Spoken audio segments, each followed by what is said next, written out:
Inshallah al-Aziz, today we will go through the life of Sayyiduna Ali ibn Abi Talib radiyallahu ta'ala anhu. Sayyiduna Ali radiyallahu anhu, when he was born, his father Abu Talib, he was not in town at that time. So he was not in Al-Makkah al-Mukarramah. So his mother, she named him Asad. So Asad means lion. So she named him Asad. And one of the reasons she named him Asad because her father's name was Asad. So when Abu Talib, he came back to Mecca, so at that time when he found out about the birth of Sayyidina Ali, so he changed his name and he said his name will be Ali radiyallahu ta'ala anhu. Now the father of Sayyidina Ali was Abu Talib. Abu Talib, he is the real brother of the Messenger sallallahu alaihi wasallam, meaning the grandfather of Rasulullah sallallahu alaihi wasallam, Abdul Muttalib, he had many wives, and from those wives he had many children. But Abu Talib and the father of Rasulullah sallallahu alaihi wasallam, Sayyidina Abdullah, they were from the same mother, so same father and the same mother. Now the mother of Sayyidina Ali radiyallahu ta'ala anhu, her name was Fatima bint al-Asad, and Fatima, she was one of the first women to accept Islam. So Rasulullah sallallahu alaihi wasallam was actually brought up in the house of Fatima bint al-Asad. So we know that when Rasulullah sallallahu alaihi wasallam was 6, mother passed away, and then his grandfather looked after the Messenger sallallahu alaihi wasallam. So when he was 8, grandfather Abdul Muttalib passes away. So Abdul Muttalib at that time radiyallahu anhu, he said to Abu Talib that I am leaving Muhammad in your custody. So then Abu Talib took the custody of Rasulullah sallallahu alaihi wasallam. So now you could imagine that Rasulullah sallallahu alaihi wasallam being brought up in the house of Abu Talib, and Abu Talib only had one wife. Yeah, so we know that at that time people would have multiple wives. Abu Talib only had one wife, and that was Fatima. So now she actually saw Rasulullah sallallahu alaihi wasallam. She saw his teenagers, his youth. So now when Rasulullah sallallahu alaihi wasallam started to preach Islam, so as soon as she hears about the message of Rasulullah sallallahu alaihi wasallam, she accepted Islam without any hesitation. But now when it comes to the iman of Abu Talib, there's a difference of opinion between the ulama. Yeah, some scholars, they believe he accepted Islam. Some scholars say he did not accept Islam. But Allah subhanahu wa ta'ala knows best. So his Islam does not concern us as much. So getting into these discussions, rather a person should recite salawat or a person should recite the tasbihat. Why? Because if a person says he did accept Islam, is that going to benefit you any way or form? Or if you say he never. So a person should not get into these sort of discussions. Allah subhanahu wa ta'ala knows best. But there are certain evidences which prove that he was a believer, and then there are certain evidences against it. So Allah subhanahu wa ta'ala knows best. Now Rasulullah sallallahu alaihi wasallam, he was brought up in the house of Abu Talib. So now we could understand from here that Abu Talib had a lot of favors upon Rasulullah sallallahu alaihi wasallam, because when you bring someone up, you provide for them, you pay for their food, their sustenance, their living. So now Rasulullah sallallahu alaihi wasallam repaid Abu Talib. And how did he do that? It is mentioned that Abu Talib himself, he became really old and he was not really wealthy. In fact, he was quite poor. He's quite poor. So Rasulullah sallallahu alaihi wasallam, what he did was that he took the custodianship of Sayyidina Ali. So as soon as Sayyidina Ali was born, Rasulullah sallallahu alaihi wasallam said to Abu Talib that I will take Ali with me. So when was Sayyidina Ali born? He was born when Rasulullah sallallahu alaihi wasallam was 30 years old. So 10 years before Rasulullah sallallahu alaihi wasallam announced his prophethood. Yes, so Sayyidina Ali was born. So at that time, Rasulullah sallallahu alaihi wasallam was married to Sayyidah Khadija. So Rasulullah sallallahu alaihi wasallam said to Abu Talib that I will take Ali with me. And in fact, it's mentioned that when Sayyidina Ali was born, as soon as he opened his eyes, the first thing he saw was the blessed face of Rasulullah sallallahu alaihi wasallam. Now regarding his birth, he was born in the month of Rajab, and according to narrations, the 13th of Rajab. But now his birth, there's a difference that where was he born. So again, certain scholars, they discuss and they say that he was born within the Kaaba. And certain scholars, they say that no, he was not born in the Kaaba. So again, there are references and evidences for both sides. But again, this does not matter. If Sayyidina Ali was born inside the Kaaba, he's still Sayyidina Ali. And if he wasn't born inside the Kaaba, still he's Sayyidina Ali radiyallahu ta'ala anhu. Yes, there are other companions as well regarding Sayyidina Hakim bin Izam It's mentioned that he was born inside the Kaaba. Yeah, so he was related to Sayyidah Khadija al-Kubra radiyallahu ta'ala anha. And for this, they are Sahih Hadith. As for the birth of Sayyidina Ali within the Kaaba, they are no Sahih Hadith, but they are different narrations which are there, and then there are certain narrations which are against it. So again, this does not concern us as much. Why? As I said, Sayyidina Ali, regardless whether he was born inside the Kaaba or not, he's Sayyidina Ali. He has his rank. Yeah, so this is something we must bear in mind. Now, Sayyidina Ali radiallahu anhu, he accepted Islam at the age of 10. So how old was he when Rasulullah received his revelation? So he announced prophethood. At that time, Sayyidina Ali was 10. So at that very time when Rasulullah came back with revelation, now there are two narrations you find. One narration is that as soon as Rasulullah came with revelation and announcing, now that I'm the Prophet of Allah subhanahu wa ta'ala, Sayyidina Ali accepted straight away. Yeah, and he said, I believe in you. And in another narration, he said that Sayyidina Ali radiallahu anhu said that I will go and seek advice from my father on this. So Rasulullah sallallahu alaihi wasallam allowed him. And he said, okay. And then he's mentioned that very night, Sayyidina Ali radiallahu anhu thought to himself, he pondered upon Rasulullah sallallahu alaihi wasallam being a prophet of Allah. And the next morning, without asking his father, without seeking advice from his father, he was ready to accept Islam. And in fact, Sayyidina Ali radiallahu anhu says this himself. He says that it was on a Monday that Rasulullah sallallahu alaihi wasallam received revelation, and he came down, and it was on the next day, Tuesday, I accepted Islam. Meaning, when I say accepted Islam, Sayyidina Ali radiallahu anhu was always away from shirk anyway. Can you imagine a young, 10 years old, 10 years of age? So he was away from shirk anyway. He was away from disbelief.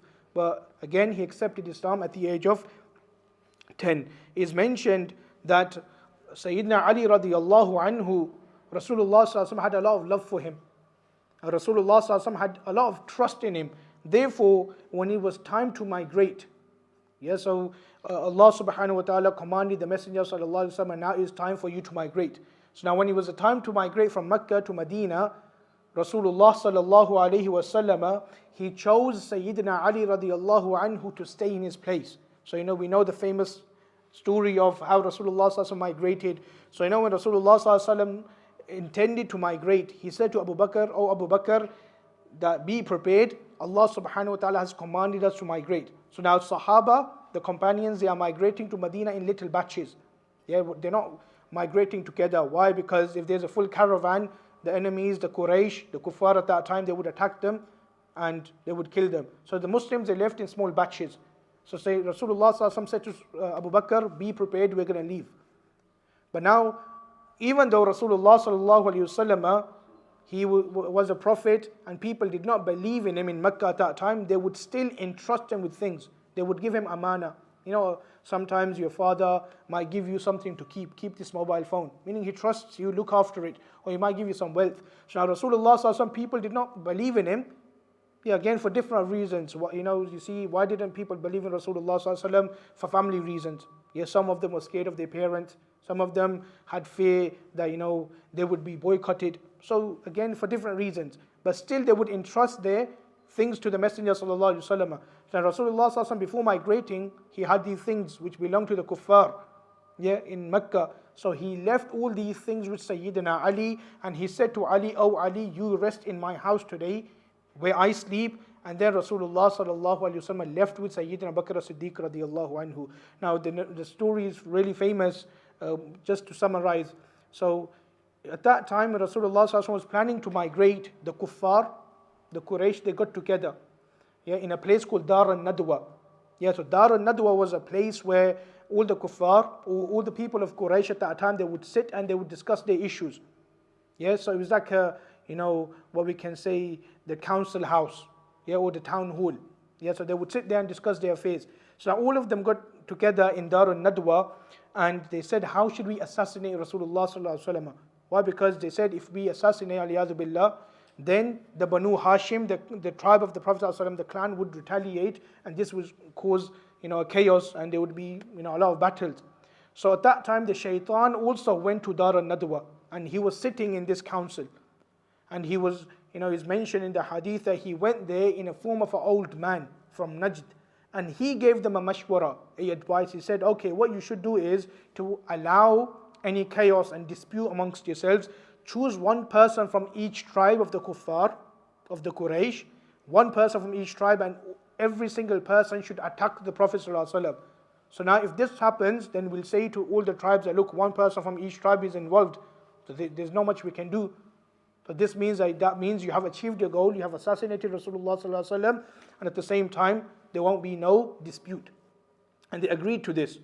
And this is what happened. So as soon as they went to the house of the Prophet ﷺ, who was resting in his place, Sayyidina Ali radiallahu anhu, so they did not attack Sayyidina Ali. Why? Because they had nothing against him.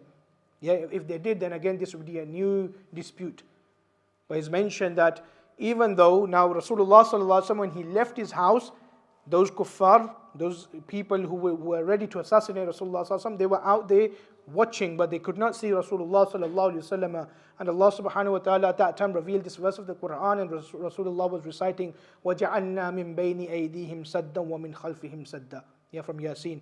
Rasulullah was reciting this, he was walking and they could not see. So Allah placed a veil between those people and Rasulullah sallallahu alaihi wasallam. Even though Rasulullah was walking in front of them, they could not see Rasulullah sallallahu alaihi wasallam. So from this we can understand that how much Rasulullah sallallahu alaihi wasallam had trust within Sayyidina Ali radiyallahu ta'ala anhu. Moving on, Sayyidina Ali radiyallahu anhu and his nikah with Sayyida Fatima Zahra radiyallahu ta'ala anha. There are hadiths which are mentioned in Sihah Sitta, in Bukhari, Muslim, that is mentioned Sayyidina Abu Bakr as-Siddiq radiyallahu anhu and Sayyidina Umar, they actually sent a proposal for nikah, for marriage for Sayyida Fatima to the Prophet sallallahu alaihi wasallam for themselves. Yeah, so they sent their proposals. Again, the main reason for that was so that we are affiliated and we have this relationship with Rasulullah sallallahu alaihi wasallam. Yeah, being a relative of Rasulullah sallallahu alaihi wasallam is something which is, great. Yeah, it's an honor. So they sent the proposal for nikah, but Rasulullah sallallahu alaihi wasallam said, I am waiting for the command of Allah subhanahu wa ta'ala. So Rasulullah sallallahu alaihi wasallam did not accept, he did not deny, but Rasulullah sallallahu alaihi wasallam was waiting for the command. So that was a way of saying no. So once Sayyidina Abu Bakr as-Siddiq radiyallahu anhu and Sayyidina Umar, they got together and they said, look, we have sent proposals for nikah. There are many people and honorable people who are sending proposals for nikah with Sayyidah Fatima to Rasulullah sallallahu alaihi wasallam. But we feel, amongst themselves they're discussing this, that Rasulullah is waiting for Ali. And this is what we feel. But now Sayyidina Ali is someone who's really poor and he's hesitant. So they said, let's go and we'll speak to him. So they went to Sayyidina Ali and Sayyidina Ali said, indeed I am poor. If I get married, I can't give her the haq mahar, the dowry. Yeah, so when a person gets married, husband is supposed to give dowry to a woman. Yeah, this is something they can agree amongst themselves. So he said, there's no dowry, and what can I do? So they said, no, you go to Rasulullah sallallahu alaihi wasallam, and Rasulullah sallallahu alaihi wasallam, he is not after this world, so you go. So as soon as Sayyidina Ali radiallahu anhu went to Rasulullah sallallahu alaihi wasallam with the proposal of nikah, Sayyidina Anas says that as soon as he spoke to Rasulullah sallallahu alaihi wasallam about the proposal, Sayyidina Anas says that we see that state, that condition of Rasulullah sallallahu alaihi wasallam which he would have when he's receiving revelation from Allah. Meaning that he started to receive revelation from Allah subhanahu wa ta'ala, and Rasulullah said that this is what Allah subhanahu wa ta'ala wants as well. Yeah, so this is what Allah subhanahu wa ta'ala wants as well. Then Rasulullah sallallahu alaihi wasallam said to Sayyidina Ali, what do you have as haq mahar, as the dowry? Sayyidina Ali said, Ya Rasulullah, I only have an armor and I only have one horse. So Rasulullah sallallahu alaihi wasallam said to him, okay, go sell your armor and bring the money to me, the wealth to me, and then we can take it on from there. So it's mentioned that Sayyidina Ali radiallahu anhu went to the marketplace and he was intending to sell his armor. And Sayyidina Uthman saw him, radiallahu anhu. And Sayyidina Uthman, when he saw him and he asked him, oh Ali, what is happening? Sayyidina Ali mentioned that, I went to the house of Rasulullah sallallahu alaihi wasallam with the proposal of marriage to Sayyidah Fatima, and Rasulullah sallallahu alaihi wasallam said to me, go sell your armor. So I'm selling this. So at that time, Sayyidina Uthman bought it for 400 dirhams. Yeah, 400 dirahim. Sayyidina Uthman purchased that. When Sayyidina Uthman purchased that, after purchasing it, he gave the money to Sayyidina Ali, and then he gave the armor back to Sayyidina Ali as a gift. Yeah, so this is how Sayyidina Uthman wanted to help Sayyidina Ali. Sometimes you find people that they have a lot of self-respect within them. So they do not want, help from someone. Yeah, so Sayyidina Uthman knew now that if I gave this money to Sayyidina Ali, he would not accept it because of his self-respect and because of his honor. So now he thought that the best way I can give this to him is purchase that. So when he purchased it, when he gave the armor back, he said to Sayyidina Ali, oh Ali, radiallahu anhu, this is a gift from me. So now it is a great sunnah of the Messenger sallallahu alaihi wasallam to accept gifts. So Sayyidina Ali radiallahu anhu couldn't deny it. And then when Sayyidina Ali went to Rasulullah sallallahu alaihi wasallam, he gave the money to Rasulullah sallallahu alaihi wasallam. Rasulullah saw the armor. He said, "Oh Ali, what is this?" And then he mentioned the story of Sayyidina Uthman to Rasulullah sallallahu alaihi wasallam, and Rasulullah sallallahu alaihi wasallam made dua for Sayyidina Uthman radiyallahu ta'ala anhu. And then this is how the marriage of Sayyidina Ali and Sayyidah Fatima to Zahra radiyallahu ta'ala anha, it took place.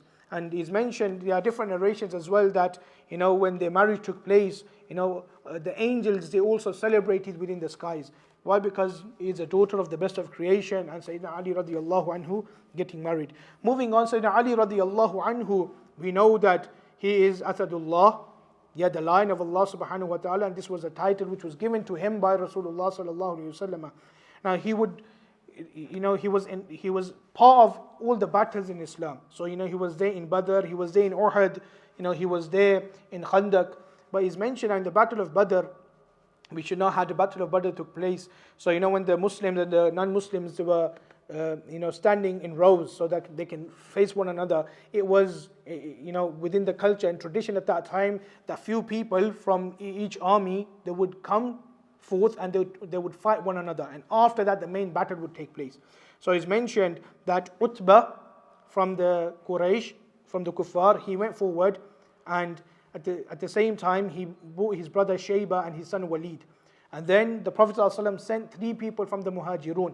So Utbah said, "O Messenger of Allah, Muhammad sallallahu alaihi wasallam, don't send these people, send someone from our brothers." So at that time Rasulullah sallallahu alaihi wasallam sent Sayyidina Ameer Hamza and Sayyidina Ali radiallahu anhu and Sayyidina Ubaidah bin Harith. So it's mentioned that they fought, and Sayyidina Hamza, he killed Shayba in one strike. Sayyidina Ali radiallahu anhu, he killed Walid in one strike. And it's mentioned that the fight between Abu Ubaidah bin Harith and Utbah, it took a while, meaning they were fighting. It was getting difficult. And then Sayyidina Ali radiallahu anhu helped Abu Ubaidah bin Harith, and then this is how he defeated him, and then the battle took place. Meaning Sayyidina Ali radiallahu anhu was really courageous, and he's known for his bravery, and inshallah we'll go through his bravery later on in Khaybar. Likewise in Uhud, now we should know the battle of Uhud took place, so that was the second battle in Islam. There was a point when the Muslims were dominant, and Rasulullah sallallahu alaihi wasallam placed 50 archers on top of a hill. And Rasulullah said, "Do not move until you're told to move." So now when the Muslims were dominant, the kuffar were running away, those archers thought, now we have won.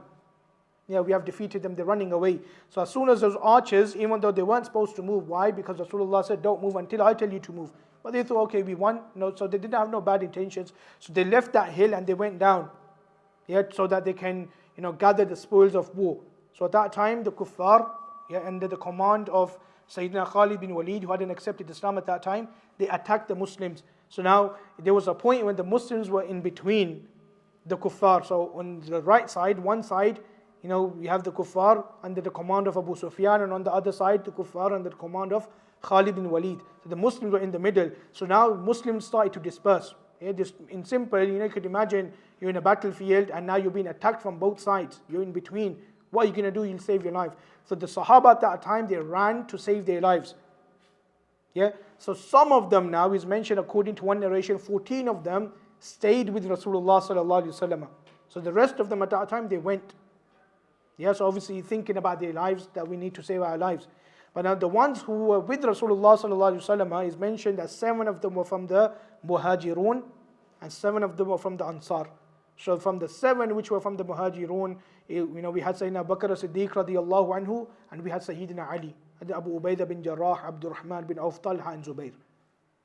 And then some of the Muhajirun, Ansar as well. So they were with, but remember now the ones who left the battlefield, because this is something which is picked up by the Shia. They say, look, see, these Sahaba, they weren't loyal to the Prophet ﷺ, that look, they ran away to save their lives. But remember, Allah subhanahu wa ta'ala forgave all of them in the Quran. So now when you say when Allah has forgiven them, then anyone can say anything. It doesn't matter. Why? Because Allah has forgiven them. But nevertheless, Sayyidina Ali was one of them who was with Rasulullah sallallahu alaihi wasallam protecting Sayyidina Muhammad sallallahu ta'ala alayhi wasallam. Likewise, Sayyidina Ali radiyallahu ta'ala anhu, is mentioned that he did not participate in the Battle of Tabuk.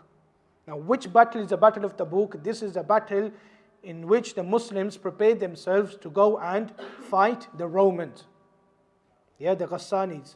Yeah, so meaning the Romans. Okay, so the Muslims at that time, they traveled for up to 700 kilometers to get to Tabuk. And when they went to Tabuk, Rasulullah sallallahu alaihi wasallam did not take Sayyidina Ali.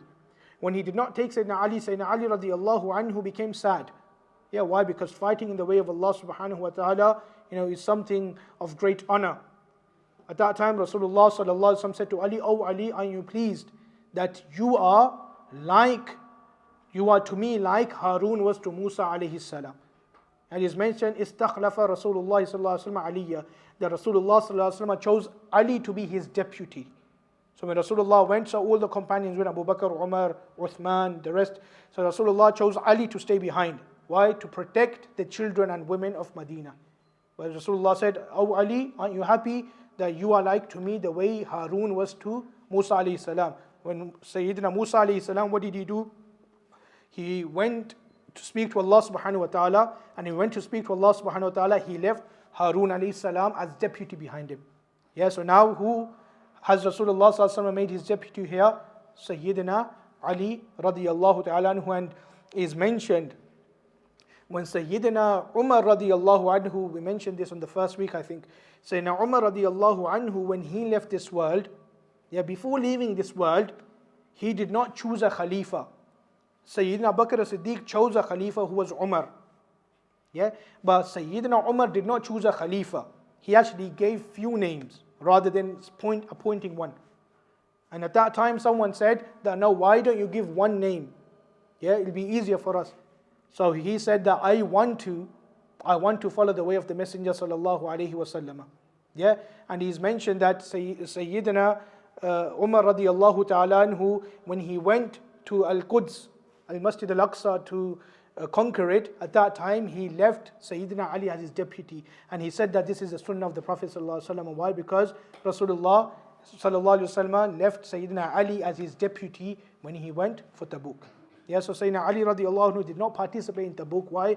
Because he was the deputy of Rasulullah sallallahu alaihi wasallam in Al-Madinatul Munawwara. Now, in terms of Fatha Makkah is a conquest of Makkah. So in the 8th year of the Islamic calendar, the Messenger of Allah sallallahu alaihi wasallam now, he planned to go and perform Umrah, and if needed, attack the Quraysh and retake Makkah from them. So now Rasulullah sallallahu alaihi wasallam privately discussing with certain companions that how should we attack them. There was one companion whose name was Khatib, Sayyidina Khatib radiyallahu anhu. So now Khatib radiyallahu anhu, his family was in Makkah, and the kuffar, they were protecting his family. But they said to Sayyidina Khatib that we are protecting your family, and the reason for this is because you need to tell us what's going on in Medina. So what he did was that he wrote a letter. He wrote a letter disclosing the private information that look, the Muslims, Rasulullah sallallahu alaihi wasallam alongside his companions, they are planning to attack. So he gave this to a woman, and that woman, she was taking this letter and she hid it in her hair. And when she hid it in her hair, she left, and Allah subhanahu wa ta'ala sent Sayyidina Jibreel to Rasulullah sallallahu alaihi wasallam. Rasulullah sallallahu alaihi wasallam said to Sayyidina Ali and two other companions, Sayyidina Abu Ubaidah bin Jarrah and another companion, said that go to this place, you're going to find this woman there and she has this letter. And you need this letter. Why? Because this is disclosing our private information to them. So Sayyidina Ali alongside the companions went there and they searched the woman. They said to the woman, "Look, give us the letter." And she said, "No, I don't have it." Now at that time, Sayyidina Ali radiallahu anhu, this is how much yaqeen, certainty he had in the words of Rasulullah sallallahu alaihi wasallam. He said, "Look, Rasulullah sallallahu alaihi wasallam said to us that we will find you here, we found you here." Rasulullah said, "Go to this place and you'll find her there," and we found you. And now if Rasulullah said, "You have the letter," you have it. And we're not going to leave until you give us the letter. Even if we have to take your soul and kill you, we will kill you. So it's mentioned that then she took it out of her hair and she gave it to Sayyidina Ali, and then she disclosed. She said that it is Sayyidina Khatib who wrote this letter. And it's mentioned that Rasulullah sallallahu alaihi wasallam actually recognized the handwriting of Sayyidina Khatib. Now Sayyidina Khatib radiallahu anhu, he was called. And when he came to Rasulullah sallallahu alaihi wasallam, Rasulullah sallallahu alaihi wasallam knew. So again, if Allah can tell Rasulullah sallallahu alaihi wasallam that this woman, she has a letter, she's in this place, then Rasulullah sallallahu alaihi wasallam will be informed that Sayyidina Hatib why he did that. So at that time, Sayyidina Hatib was called, and Sayyidina Umar said, Ya Rasulullah sallallahu alaihi wasallam, he has become a munafiq, a hypocrite, or either he has left Islam. So therefore, let me take his soul, let me kill him. Rasulullah sallallahu alaihi wasallam said, no, he hasn't. And Sayyidina Hatib, he repented in the court of Allah subhanahu wa ta'ala, and then he mentioned that my family is there, and in order to save my family, I did this. And Allah subhanahu wa ta'ala and His Messenger sallallahu alaihi wasallam forgave Sayyidina Hatib, and this is mentioned in Surah At-Tawbah in the 11th juz of the Quran. Allah subhanahu wa ta'ala says that there are some of the companions that when they do something wrong, then they feel embarrassed, and they make tawbah in the court of Allah subhanahu wa ta'ala, and the tawbah is accepted. So it was Sayyidina Ali radiallahu anhu who was sent to receive this, to take this letter. And it is mentioned now, when Fatha Makkah took place, when the Muslims entered Makkah, and this is famous, we know that when the Muslims they entered Makkah, what happened was that they could have easily taken revenge. Because the Muslims were thrown out of Makkah, they were exiled, their properties were taken over, their relatives were killed. So certain companions, they said, look, today is a day of revenge, but Rasulullah said, no, today is a day of mercy. Why? Because Islam teaches you that unless there is a need, you should not be killing anyone. So this is a teaching of Islam. Now Rasulullah sallallahu alaihi wasallam entered the Kaaba. In the Kaaba there were many idols. Rasulullah sallallahu alaihi wasallam broke them. But it's mentioned one of the idols now, it was in a high place. And Rasulullah sallallahu alaihi wasallam, even with his stick, could not reach that. So Rasulullah sallallahu alaihi wasallam called Ali, and he said to Ali, "Oh Ali, you need to get on my shoulders, and you will reach the idol, and you need to break it." So Sayyidina Ali, he said, "Ya Rasulullah sallallahu alaihi wasallam, how can this happen? I will not get onto your shoulders, out of love and honor. So Ya Rasulullah, it will be better that you get onto my shoulders, I will raise you, and then you can break it." Rasulullah sallallahu alaihi wasallam said, "Oh Ali, you will not be able to take the burden of my prophethood. Therefore you get onto my shoulders." And it is mentioned, Sayyidina Ali says, when I got onto the shoulders of Rasulullah sallallahu alaihi wasallam, I said to Rasulullah sallallahu alaihi wasallam, "Ya Rasulullah, I can see the skies. It's not only that I can see the idol and I can reach it, I can see everything." Rasulullah sallallahu alaihi wasallam said to him, "No, just do what you need to do and come back." So Sayyidina Ali radiallahu anhu, he broke the idol, he came back and he jumped down. And Sayyidina Ali, he said to Rasulullah sallallahu alaihi wasallam, "Ya Rasulullah, I felt I was in a really high place, and when I jumped down, I did not feel anything." And Rasulullah sallallahu alaihi wasallam said to him, "Oh Ali, when you jumped, it was Sayyidina Jibreel who was supporting you and who placed you onto the ground." So this is Sayyidina Ali radiallahu ta'ala anhu. In terms of Hudaybiyah, there's a beautiful story in regards to Hudaybiyah, and this is mentioned in Bukhari. So when the Sulh of Hudaybiyah took place, so we all should know what Sulh Hudaybiyah is. So Muslims, Rasulullah sallallahu alaihi wasallam had a dream, and in the dream he saw that he's performing tawaf and performing umrah. So in the morning he said to the Sahaba, I had this dream. The Sahaba, they said that this means, Ya Rasulullah, we should perform umrah.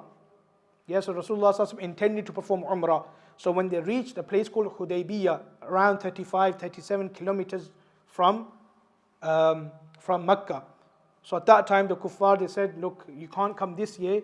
So there was a treaty signed. So getting to the point. So when the treaty was signed now, the treaty was between Sayyiduna Rasulullah sallallahu alaihi wasallam and Mughira bin Shu'bah. Now, when this treaty was being signed, the person, the ambassador, he saw that it said the treaty is from Muhammadur Rasulullah and between this person. So that person, he said that, "O Muhammad, I do not believe you to be Rasulullah, so therefore take this off, write Muhammad bin Abdullah." Because, okay, the Muslims believe you to be a prophet, but I don't, so you need to remove that. So now at that time, the person who was writing the treaty was Sayyidina Ali. So Rasulullah sallallahu alaihi wasallam said to him, "Oh Ali, remove Rasulullah." Sayyidina Ali said, "Ya Rasulullah sallallahu alaihi wasallam, I can do anything, even though this is your command, I can do anything, but I will not remove Muhammad ar-Rasulullah sallallahu alaihi wasallam." So this is the love of Rasulullah sallallahu Sayyidina Ali for Rasulullah sallallahu alaihi wasallam. Even this was a command of Rasulullah. He said, "Ya Rasulullah, I can do anything. It is your command. I will give my life, but removing Rasulullah from here, I cannot do this." And he's mentioned that then Rasulullah said, "Oh Ali, give me the paper." And then he's mentioned Rasulullah sallallahu alaihi wasallam removed that himself. So this was his love for Rasulullah sallallahu alaihi wasallam. Now when Rasulullah sallallahu alaihi wasallam passed away, according to certain narrations, he's mentioned that Rasulullah sallallahu alaihi wasallam made a will that my Ahlul Bayt, my family, they should give me ghusl. Yeah. So now the ghusl was given by Sayyidina Ali radiallahu anhu, Sayyidina Abbas, the uncle of the Messenger sallallahu alaihi wasallam, and Sayyidina Fadl bin Abbas, so the cousin of the Prophet sallallahu alaihi wasallam, and Sayyidina Usama bin Zayd. Yeah, and he's mentioned that one of the servants of Rasulullah sallallahu alaihi wasallam was also present as well. Who's Usama bin Zayd? So Zayd bin Haritha is the, Rasulullah sallallahu alaihi wasallam said, he's like my son. Yeah, so when you say about someone, he's like my son, in Islam, he does not become your son. Yeah, so Rasulullah sallallahu alaihi wasallam would treat him like his son. And he's mentioned Rasulullah has so much love for him that Sayyidah Aisha, she says, yes, Sayyidah Aisha, yes, she says this regarding Sayyidina Zayd bin Haritha, that if Rasulullah sallallahu alaihi wasallam sent a batch of army and Zayd was in it, then Rasulullah sallallahu alaihi wasallam would choose him to be the leader.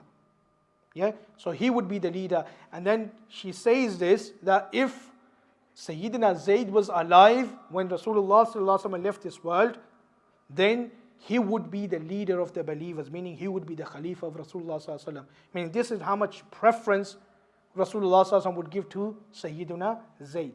Yeah, and now Sayyidina Usama bin Zayd, he's the son of Zayd bin Haritha. Yeah, so he's like grandson to Rasulullah sallallahu alaihi wasallam.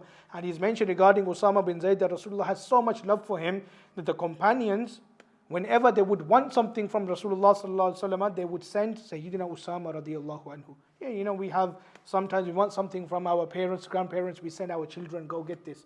Yeah, meaning intermediary. Why? Because, normally you can't say no to kids, or you love kids. So Sayyidina Usama was the intermediary. Sahaba say would send him and say, go and ask Rasulullah for this.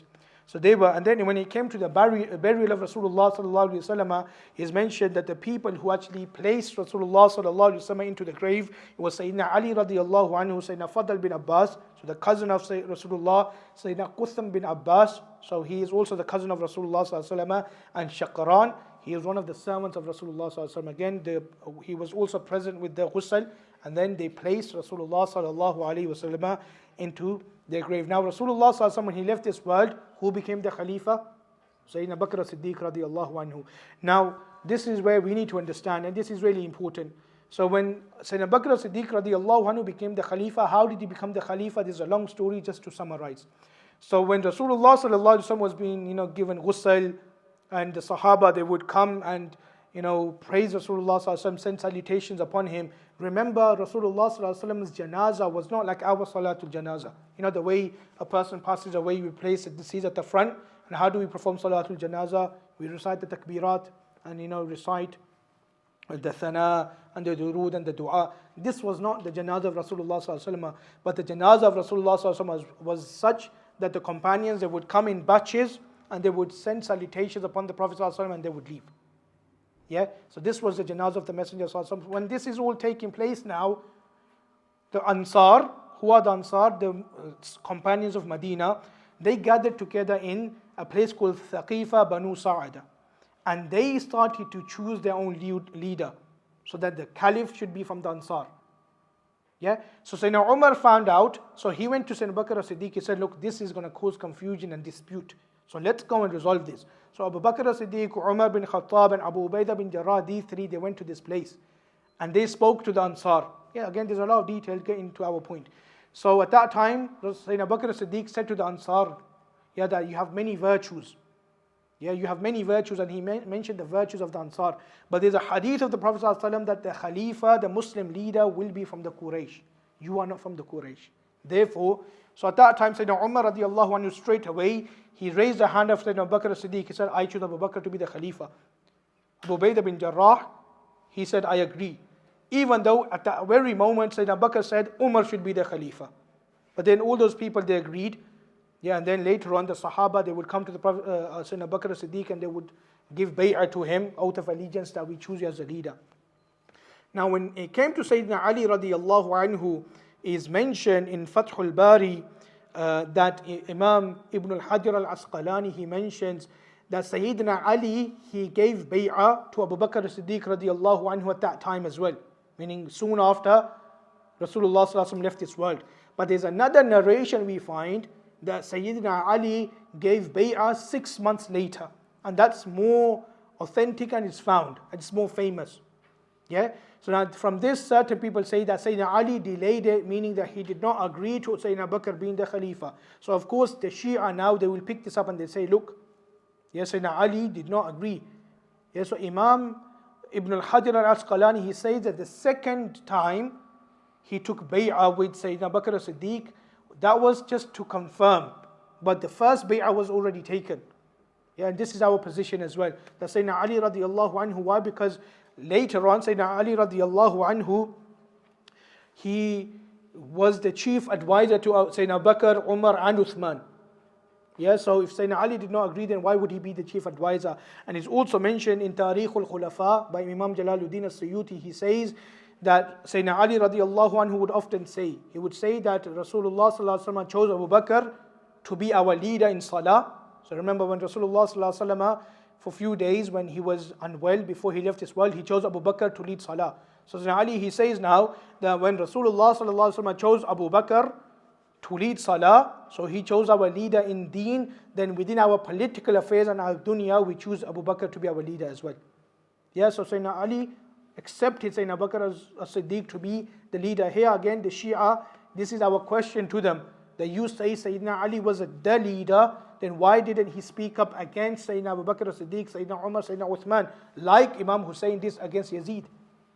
Yeah, so then they say he did something called taqiyya, meaning that, from the apparent he was saying yes, but within himself he did not agree. So if you say this, aliyadu billah, then you actually slandering Sayyidina Ali for many things. So this was not the case. Sayyidina Ali radiallahu anhu chose Abu Bakr as-Siddiq radiallahu anhu and gave bay'ah to him. And this is something we need to be reminded. It is also mentioned as well that Sayyidina Abu Sufyan, he came to Sayyidina Ali. When Sayyidina Bakr as-Siddiq became the Khalifa, Sayyidina Abu Sufyan had accepted Islam. Now he came to Sayyidina Ali, he said, "Oh Ali, someone from Banu Hashim should be the leader. No, the Quraysh, but Banu Hashim, meaning you. So if you command me, I can get all the arms and I can get everyone ready and we can go to battle." He said, "No, we don't want this." Yeah, so I choose Abu Bakr and I accept him to be our leader. And then when Sayyidina Umar radiallahu anhu became the Khalifa, Sayyidina Ali radiallahu anhu, he was his chief advisor. And he's also mentioned that in the time of Sayyidina Umar, Sayyidina Umar heard that there's some sort of rebellion in Iran. Yeah, today Iran, meaning some of the areas. Sayyidina Umar radiallahu anhu prepared himself that he will go and live with the army and he will command and lead this army against those people who are becoming rebellious. At that time, Sayyidina Ali was the person who stopped Sayyidina Umar from going. He said, "Oh Umar, if you go, then who will look after the system and the caliphate?" Yes, I was saying Ali. So the reason why I'm mentioning this is because people would say, "Look, no, Sayyidina Ali radiallahu anhu was against them." So this is something we need to keep in mind. Also is mentioned that when Sayyidina Uthman radiallahu anhu was chosen to be the Khalifa, the first person to give bay'ah to him was Sayyidina Ali. Yeah, radiallahu ta'ala anhu. So this is how Sayyidina Ali radiallahu ta'ala anhu actually, chose Sayyidina Uthman to be the Caliph, the leader. Yeah, so the Shia again, they misquote, they misguide. So if Sayyidina Ali radiallahu anhu wanted to be the Khalifa, or he knew that he should have been the Khalifa, why would he be the first one to give the oath of allegiance, bay'ah to Sayyidina Uthman radiallahu ta'ala anhu?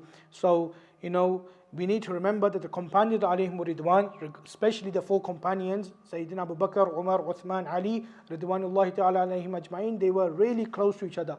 Yeah, and they would advise one another on every single matter. Yeah, so this was Sayyidina Ali radiallahu ta'ala. Inshallah, next week we will mention certain virtues of Sayyidina Ali.